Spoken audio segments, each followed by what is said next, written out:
All right. Time to dive into Think and Grow Rich. This book's been a bestseller for like almost a century now, and for good reason, right? Yeah, definitely. Napoleon Hill, the author, he interviewed over 500 crazy successful people. Wow. I think Henry Ford, Thomas Edison, all those giants to try and figure out like what makes people achieve huge things. And he really nailed it too. I mean, his 13 principles, Yeah. they're still so relevant today. It's amazing. Exactly. And it's not just for business people either. Artists, athletes, anyone with like a big dream can find something in them, you know? Totally. But we're not just going to like summarize the book for you. No way. We're going to pull out the best parts, the real like aha moments, and then, see how they connect to your own goals based on what you shared with us. Sound good? Sounds great. And we'll look at how these principles worked, not just for the people Hill interviewed, but also for like modern figures, Think Elon Musk, Oprah Winfrey, people like that. Perfect. So Hill starts with desire. And it's not just about, wishing for things. It's about that burning, can't stop thinking about it kind of desire. Yeah, that deep down drive. Like he uses the example of Thomas Edison and his, 10,000 attempts to invent the light bulb. 10,000.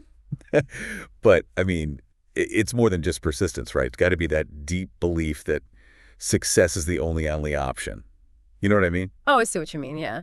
Can you imagine the dedication, though? Really makes you think about what you're willing to put everything on the line for. Like, what's that dream for you where giving up just isn't a choice? Right. And that unwavering belief, that's actually Hill's next principle, faith. It's Right. believing in yourself, your vision, even when everyone's telling you it's impossible. Ah, like Henry Ford with the V8 engine. Exactly. Everyone told him it could be done, flat out. Oh, for sure, yeah. But he had this like unshakable faith that it was possible. And he kept pushing his team until, boom, they made it happen.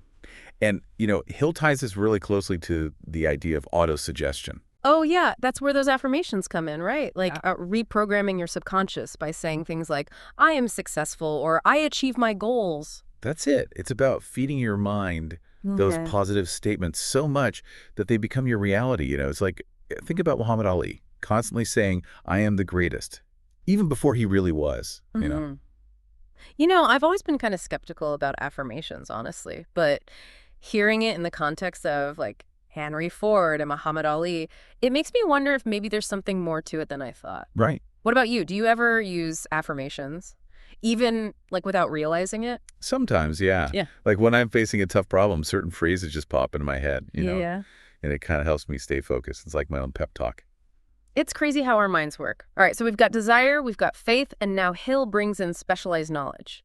It's not just about being smart, it's about knowing the right stuff and using it strategically. Right. He really emphasizes becoming an expert in your field. Like, think of Bill Gates. Dropped out of college, but he mastered computer programming. And that was like the foundation of his whole empire. Totally. So it's not always about following the traditional path. It's about getting the knowledge you need to succeed in your area, which I think leads us to Hill's principle of imagination. Yes, and he talks about two kinds. Creative imagination, Mm. where you're coming up with totally new ideas, Uh-huh. and then synthetic imagination, where you're combining existing ideas in a new way. I see. And Elon Musk, he's like the poster child for this, right? Revolutionizing like a bunch of industries by applying his imagination to things everyone thought were impossible. Yeah. Electric cars, space travel, renewable energy, all that. He's not afraid to tackle the big problems with big solutions. Not at all. Yeah. And it's amazing to see what happens when someone combines that specialized knowledge with that kind of imagination. Makes you wonder, right? It really does. Looking at the research we did, what jumps out at you in terms of how all this applies? Like, where could you gain more specialized knowledge? What really gets your imagination going? It's funny. One of your sources is actually a journal article about the future of personalized education. It's not directly related to, like, Think and Grow Rich, but it makes me think about how these principles could be tailored to how different people learn and what they want to achieve. That's a great point. Like, Hill gives us the basic framework, but how we use it is up to us. Okay, so we've got the desire, the faith, the knowledge, the imagination. But what then? Do we just, like, sit back and wait for it all to happen? Not quite. Hill is a big believer in organized planning. Even the most brilliant ideas need a roadmap to become real. Oh, for sure. So it's not just about dreaming big. You need a solid plan. Like, think of Jeff Bezos and how carefully he planned the growth of Amazon. Started with books, then branched out from there, step by step. Exactly. He breaks down these huge goals into smaller steps. But here's the thing. Hill also says you got to take decisive action. He thinks overthinking and hesitating can be just as bad as having no plan at all. Ooh, yeah, analysis paralysis, right? Exactly. Yeah. It's like Warren Buffett. He's known for making big investment decisions without getting bogged down in like a million what-ifs. Yeah. He trusts his instincts. Right. He knows calculated risks are important. What about you? Do you overanalyze things? Or are you more of an action person? Oh, man, I am so guilty of overthinking. Always weighing pros and cons, trying to predict every little outcome. We've all been there. Yeah. It's about finding that balance. Careful planning, but also bold action when the moment is right. But of course, even with the best plans in the world, we all hit roadblocks, right? Right. And that's where Hill's principle of persistence comes in, I guess. He says setbacks are just part of the game, but it's bouncing back that really counts. Totally. He uses the example of J.K. Rowling and all the rejection she got before Harry Potter got published. Talk about persistence. Wow, yeah. It's inspiring to think about all the successful people who faced rejection but kept going. You know, one of the things you sent me was a study on the psychology of resilience. Oh, right. It basically said that people who can see setbacks as learning experiences, they're more likely to succeed in the long run. Makes sense. They don't see failure as like the end. It's just a bump in the road. Exactly. And that ties right into Hill's next principle, the mastermind principle. Oh, yeah. Tell me more about that. He says having the right people around you is crucial. Like, your mastermind group should challenge you, inspire you, help you stay focused. Think Steve Jobs and Steve Wozniak. Their partnership was so important to Apple's success. They brought different skills and viewpoints to the table. It really shows how the right people can make a huge difference. Who are those people for you, the ones you consider your mastermind group? Oh, man, I've been so lucky to have mentors and colleagues who've pushed me and supported me. They've helped me see things differently and, get out of my comfort zone. It's amazing how much impact those people can have. Okay, we're only halfway through Hill's 13 Principles, and my head's already spinning. Yeah, it's a lot to take in. But it's all connected. So far we've got the desire, the faith, the knowledge, the imagination, the planning, the action, the persistence, and the power of the mastermind. Wow. But there's still so much more to go. This is definitely one of those deep dives I'm going to have to revisit a few times, I think. So, ready for the next part. Let's see what other gems Hill has for us. Let's do it. Okay, so we're back and ready to dive into the second half of Hill's 13 Principles. I gotta ask, after all that in the first part, what's really sticking with you so far? What's really gotten me thinking is that whole interplay between planning and action. You need the roadmap, right? Right. But you can't just sit there and stare at it. Right. It's finding that balance. That's so key, though, in any part of life, right? Right. Launching a business, writing, even just trying to organize your house, it's all about having a plan. BUT, being willing to jump in and just do it. And speaking of action, Hill's next principle is all about that. It's called the subconscious mind. And it gets into how, our thoughts, both the ones we're aware of and the ones we're not, can actually shape our reality. Whoa. Okay. This is where it gets a little trippy, right? A little bit, yeah. How much control do we actually have over our thoughts? And how much do they actually, affect what we do and what happens to us? That is the question, isn't it? Yeah. Hill's argument is that our subconscious mind is like a sponge. Yeah. Soaking up everything we feed it, whether it's good or bad. He even compares the brain to a broadcasting and receiving station for thought. Oh, wow. That's a pretty wild image. But I guess it kind of makes sense. If we're constantly bombarding ourselves with negative stuff, that's got to have an impact on how we act, right? Totally. It affects our whole outlook. But on the flip side, if we can consciously focus on positive thoughts, that can have a huge impact too on our actions, our results, everything. It's almost like, reprogramming our internal software. Okay, so it's not just about positive thinking to feel good. It's about actually using our thoughts as a tool to get what we want. Is Hill saying we can literally manifest anything just by thinking about it? I don't think he'd go that far. Remember, Hill's principles aren't about magic. They're about taking action and lining up our thoughts, our beliefs, and what we do towards a specific goal. It's about setting ourselves up for success, mentally and emotionally. Right. That makes sense. It's not passive wishing. It's actively shaping our reality with what we think and how we act. One of the things you sent me, actually, it talked about visualization techniques in sports. Yeah. Athletes use that to mentally rehearse their performance. And apparently it can actually help them improve. That's wild. It's a real example of how our thoughts can affect what we do, like physically. Absolutely. Yeah. It all ties back into Hill's idea of autosuggestion, too. Remember we talked about affirmations? Oh, right, right. It's all about that. Consistently feeding our subconscious those positive messages that align with what we're trying to achieve. It's like creating our own internal cheerleading squad. So we're not just passively taking in information, we're actively shaping our world with our thoughts. I'm starting to get how this all comes together. It's like a feedback loop. Our thoughts affect our actions, those affect the results we get, and then that reinforces what we think in the first place. Exactly. And Hill takes this idea even further with his next principle, the sixth sense. Now, hold on, before you think we're going all mystical here. I was going to say, do we need our tarot card? He's not talking about anything supernatural. He's using sixth sense to describe like a heightened intuition, that gut feeling that guides you towards the right decisions. But here's the key. He believes this isn't something you're born with. It's developed by mastering all those other 12 principles we've been talking about. Oh, okay. So it's like leveling up your awareness by working on the other stuff. The desire, faith, specialized knowledge, all that. The more you do those, the stronger your intuition gets. Precisely. You get so tuned in to your goals and what's going on around you that you start picking up on things other people miss. Opportunities, subtle cues, all that. It's like developing a sixth sense for success. That makes me think about Richard Branson. In that biography you sent me, it talks about how he's known for taking these big risks and trusting his gut, even when conventional wisdom says he shouldn't. It's like he's tuned into something most people aren't. Totally. It makes you wonder what WE could do if we could tap into our own sixth sense better. Have you ever had a really strong gut feeling that turned out to be right? Oh, absolutely. There have been times when I had to make a tough call and the data wasn't clear. I just had to go with my gut. And more often than not, it's worked out. Yeah. It's like that little voice inside just whispering, this is the way to go, even if you can't fully explain WHY. Okay, so far we've covered desire, faith, specialized knowledge, imagination, planning, action, persistence, the mastermind principle, the subconscious mind, and this whole sixth sense thing. That's a lot, right? My brain is overloaded in a good way. That's the beauty of Think and Grow Rich, though. It's packed with wisdom.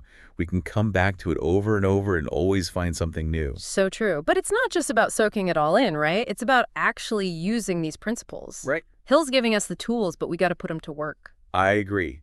Knowledge without action, it's like having a Ferrari and never driving it. Oh, I love that. So where do we even start? How do we take all these incredible ideas and actually make them work for us in our lives? Well, Hill gives us some pretty specific steps. He calls it the 6 ghosts of fear. And it's all about facing those fears that are holding us back. Oh, we talked about fear earlier, but I guess he goes deeper here. Yeah, he gets way more specific.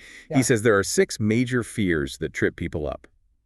Poverty, criticism, ill health, loss of love, old age, and death. And he gives us actual strategies to beat each one. Wow, that's like the whole human experience of anxiety right there. Basically.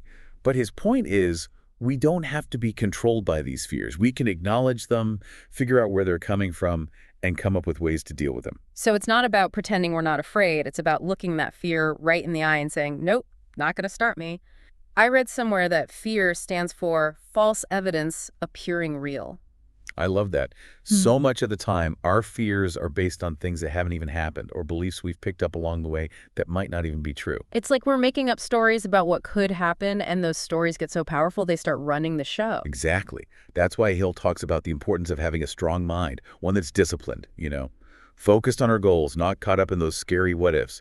And remember, autosuggestion, those positive affirmations, that's a key part of this too. It's about rewiring our subconscious, replacing that fear-based thinking with stuff that actually helps us. So instead of feeding the fear, we're feeding the courage. Yes. Creating a mental environment that helps us grow and succeed instead of keeping us stuck. And speaking of growth, Hill's next principle is all about that personal transformation. It's called the mystery of sex transmutation.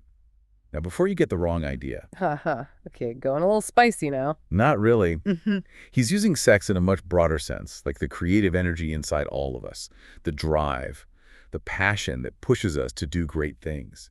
He says this energy can be channeled, transformed, and directed towards our goals. Oh, so it's like taking that raw creative power and focusing it on what we want to achieve. It's interesting that this is one of the principles that doesn't get as much attention Yeah, because the name's a little. yeah, maybe a little outdated. Yeah. But the idea itself is still super relevant. It's about recognizing we all have this incredible potential and finding ways to tap into that, and use it to make stuff happen.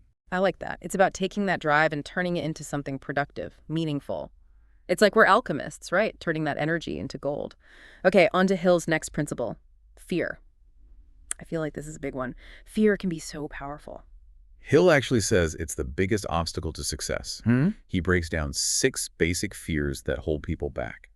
Fear of poverty, fear of criticism, fear of ill health, fear of losing love, fear of getting old, and fear of death. Wow, he's not messing around. That's basically all of them, right? Pretty much. But the important takeaway is we don't have to let fear run our lives. We can acknowledge it, understand it, and ultimately overcome it. So it's not about pretending we're not afraid. It's about facing it head on and not letting it stop us. Exactly. And, one of the ways we can overcome fear is by focusing on what we do want, those desires and goals. Remember that burning desire from earlier. That can be a powerful antidote to fear. When we're passionate about something, we're less likely to get paralyzed by fear. Oh, like do one thing every day that scares you. Right. Right. Exactly. It's about pushing past our comfort zone, realizing fear is often just an illusion, a wall we build in our own minds. Totally. And Hill also talks about faith as being key to beating fear. Not just faith in something bigger than ourselves, but faith in our own ability to get through tough stuff and reach our goals. Yeah, that unshakable belief that things will work out even when it's uncertain. I'm thinking about Sylvester Stallone. Remember how determined he was to make Rocky? Broke, getting rejected left and right, but he wouldn't give up on his vision. That's what I'm talking about. Talk about overcoming fear. Absolutely. Passion, perseverance, belief. That's how you beat fear. Okay, in this second half, we've covered the subconscious mind, the sixth sense, that mystery of sex transmutation, and the power of overcoming fear. It's like peeling back layers of an onion. Each principle reveals something deeper. What an adventure, right? And we're not even done yet. There's still a few more principles to go. Before we get to those, though, I'm curious, what's really resonating with you so far? Anything you're finding especially relevant to your own life or goals? What's really hit home for me is how much power our thoughts actually have. It's like we're all walking around with these invisible antennas, broadcasting what we believe out into the world. And those beliefs, they can either help us or hold us back. That's a great way to put it. It really shows how important it is to be aware of our thoughts, to choose a positive mindset. We can be the architects of our own reality. Yeah, but that's also a bit daunting, right? Like if I'm in charge of my thoughts, then I'm also responsible for creating the life I want. No pressure. Ha ha ha. No pressure at all? You're right, it's a big responsibility. And that's why Hill's principles are so valuable. They give us a roadmap, the tools to shape our thoughts, our beliefs, our destiny. Okay, I'm ready for the final stretch. Let's see what other gems Hill has for us. Okay, we're in the final stretch of our deep dive into Think and Grow Rich. It's crazy how much we've already covered. This book is packed with like a lifetime's worth of wisdom. It really is. And, it's meant to be something you come back to again and again. Every time you read it, you might pick up something new depending on, where you're at in your life. I can see that. But it's not just about reading it, right? It's got to be about putting these ideas into practice. Hill's Right. giving us these tools, but we got to use them. Right, exactly. Like knowledge without action, it's like having a Ferrari just sitting in the garage. Looks nice, but what's the point? Aha, I like that. So where do we even begin? How do we take all this and actually make it happen, in our lives? Well, Hill gives us some really concrete steps. He calls it the 6 ghosts of fear. And it's all about figuring out what scares us and then tackling those fears head on. Oh, okay. We talked about fear in general before, but I guess he gets more specific here. He does. He says there are 6 major fears: poverty, criticism, illness, loss of love, getting old, and death. And then he gives you ways to overcome each one. Wow, he's not holding back. It's like the whole spectrum of human anxiety. Pretty much. But his point is, we don't have to let these fears run the show. We can look at them, figure out where they're coming from, and then come up with strategies to handle them. So it's not about pretending we're not scared. It's more about facing that fear and saying, nope, not going to let this stop me. I heard somewhere that fear stands for false evidence appearing real. Ha ha ha. I love that. So true. A lot of the time we're scared of things that haven't even happened. Or, we're holding on to beliefs that might not even be true. Yeah, it's like we tell ourselves these stories about what might happen, and then they get so big in our heads they start dictating our whole lives. Exactly. That's why Hill says a strong mind is so important.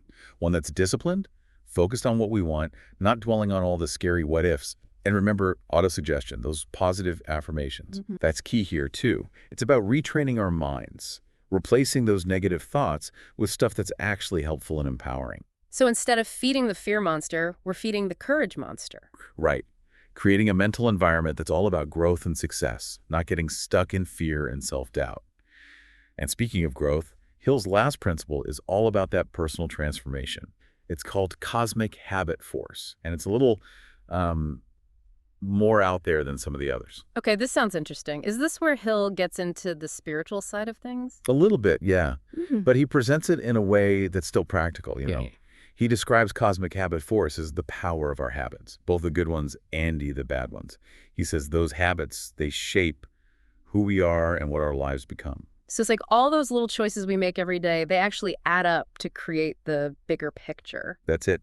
And Hill says it's so important to build those good habits that help us reach our goals and break the bad ones that hold us back. And he's clear that it takes constant work, constant attention. It's like we're shaping our lives, one choice at a time. And the more those choices are aligned with what we truly value and what we want to achieve, the more fulfilling and successful our lives become. That's beautifully said. And it brings us right back to the start of our deep dive, to Hill's focus on desire. It all begins with that burning desire, that crystal clear vision of what we want. Right, and then it's about using all the tools we've got: faith, knowledge, imagination, planning, taking action, being persistent, having that mastermind group, even that sixth sense stuff, to turn that desire into something real. And we can't forget about conquering those fears. We get to choose courage over fear, and create the life we truly want. I love that. Well, I think we've officially reached the peak of Think and Grow Rich Mountain. It's been an amazing journey, and I feel like I've learned so much going through these principles with you. It's been my pleasure. And I hope our listeners are feeling the same way. Think and Grow Rich is a book that stood the test of time. It's as relevant today as it was when it first came out. Totally agree. And, I'm sure I'll keep coming back to these principles as I go on my own journey. If you could give our listeners just one thing to take away from all of this, what would it be? I think it would be this. You have the power to create the life of your dreams. You have the power to overcome anything, to achieve any goal. You just have to believe it's possible and then take action to make it happen. That is such a powerful message, and it really reminds us that Hill's work isn't just about money or success in the traditional sense. It's about living a life that has purpose, meaning, and, true fulfillment. Beautifully said. And remember, this is just the beginning. The real journey starts now. Take these principles, make them your own, use them in your own life, and chase those goals. Thanks for joining us on this deep dive into the amazing wisdom of Napoleon Hill. Until next time, keep thinking, keep growing, and keep reaching for those dreams.